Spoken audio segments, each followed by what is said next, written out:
this is Ben from the Rare Community team. We've put together this little video to show you how to be good at sports. So this is our tester Martin. He's getting a good boost start. If you start running just before the starting pistol on the third heartbeat, you can get a little bit of an advantage. You won't suffer from a false start if you time it exactly right. Also, one of the things you'll see here is how he dips his head at the start of the race and at the end of the race to get a really good boost finish. If you do that quite a long way before the line, you'll maximize that boost. So here's Javelin. You'll notice how he's actually throwing overarm, a bit like a cricket ball. Lots of people tend to hold their hand up above their heads, but if you get a bit more motion, a bit more swing in your arm, you throw it from underneath, and that's really what the camera's tracking here. So Martin's able to get well over 100 each time.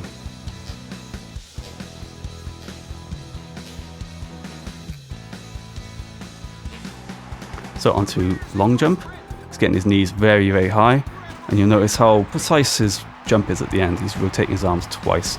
The windmilling of your arms does give you a bit of extra distance there. Very good, 14.16 meters.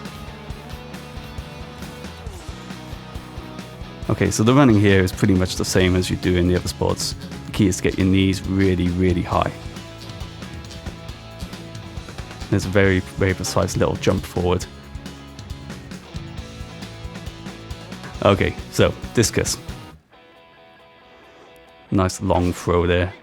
I think the key to this one is really just to kind of crouch down as much as possible, keep that arm straight, and really kind of focus on the ceiling, try and find a good spot and aim for that.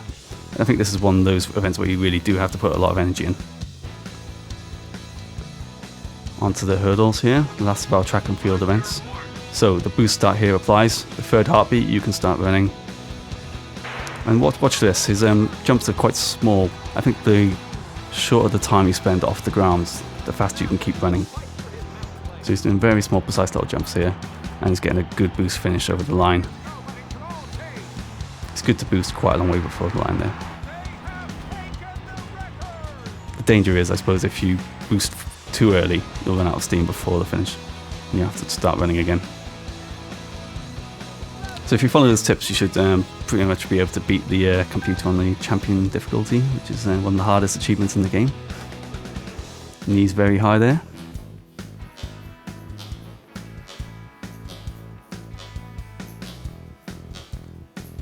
And yeah, very small jumps there.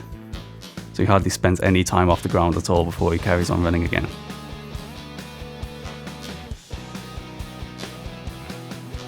And there's the boost finish. Quite a lot of energy into that one, and a good time.